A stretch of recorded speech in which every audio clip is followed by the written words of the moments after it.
Python tilidagi tuple elementlarning o'zgarmas ketma-ketligidir. Sintaksi quyidagicha ko'rinadi, ya'ni oddiy qaus ichida. Bu biz ilgari ko'rgan ro'yxatga o'xshaydi va biz hatto uning elementlariga ham xuddi shu tarzda murojaat qilishimiz mumkin. Farqi shundaki, tuple yaratilgandan so'ng uning elementlarini o'zgartirib bo'lmaydi. Siz tuplega elementlarni qo'sha olmaysiz, olib tashlay olmaysiz va hattoki yangilay ham olmaysiz. Hozircha bu ro'yxatning yomonroq versiyasiga o'xshaydi. Xo'sh, nega biz undan foydalanishimiz kerak? Ular ro'yxatlarga qaraganda tezroq va kamroq xotiradan foydalanadi. Bu esa ularni katta ma'lumotlar to'plamlari uchun samaraliroq qiladi. Ular lug'atlarda kalit sifatida ishlatilishi mumkin, ro'yxatlar esa ishlatilmaydi. Agar biz oldindan tuple hajmini bilsak, unga kirish uchun indeksdan foydalanish o'rniga uni to'g'ridan-to'g'ri alohida o'zgaruvchiga ajratishimiz mumkin.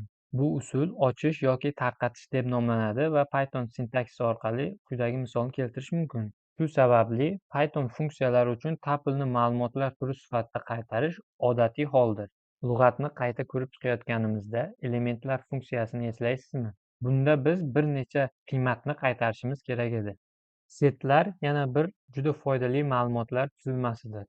Ular elementlarning tartibsiz to'plamlari bo'lib, o'zgarishi mumkin. Setlar a'zolikni tekshirish, dublikatlarni olib tashlash va birlashtirish, kesishmalarni topish, farq va simmetrik farq kabi matematik amallar uchun foydali hisoblanadi. Yana bir misol, jingalak qauslar yordamida bittasini yaratishingiz mumkin. Lug'atga o'xshaydi, faqat kalitsiz o'zi yoziladi va bu sets deb ataladi.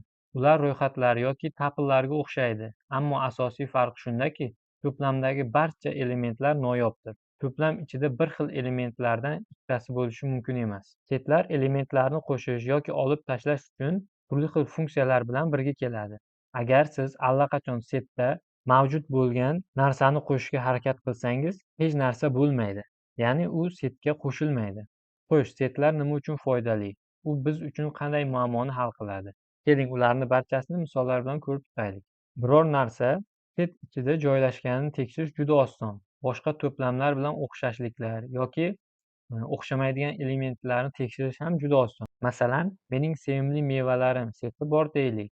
Men bu ifodadan foydalanib, olma mening sevimli mevalarim qatoriga kiradimi yoki yo'qligini tekshirishim mumkin. Va bu holda kod ko'rinishi shunday bo'ladi va ifoda true'ga teng bo'ladi. Endi aytaylik, menda qizil mevalar seti ham mavjud. Mening sevimli mevalarim o'sha yangi yaratilgan qizil mevalar seti bilan bir-biriga qayerda mos kelishini topmoqchiman. Yoki boshqacha qilib aytganda, mening sevimli mevalarimning qaysilari qizilligini bilish ham mumkin. Bu holatda intersection funksiyasidan foydalanishim mumkin. Bu ikki to'plamda ham iborat bo'lgan elementlarni qaytarish uchun ishlatiladi. Ikki setdagi barcha elementlarni birlashtirish uchun ham funksiya mavjud. Bu union funksiyasi hisoblanadi. Bu funksiya orqali barcha elementlar birlashtiriladi. Ammo e'tibor berishingiz kerak bo'lgan narsa, setslarda faqat bir element bir marta bo'ladi, ya'ni ikki setsda ham mavjud bo'lgan elementlarning faqat bittasi kiritilgan bo'ladi. Va nihoyat, farq qiladigan elementlarni topuvchi funksiya ham mavjud, ya'ni difference funksiyasi mavjud. Bu funksiya bir-birida takrorlanmaydigan noyob elementlarni bizga ajratib beradi.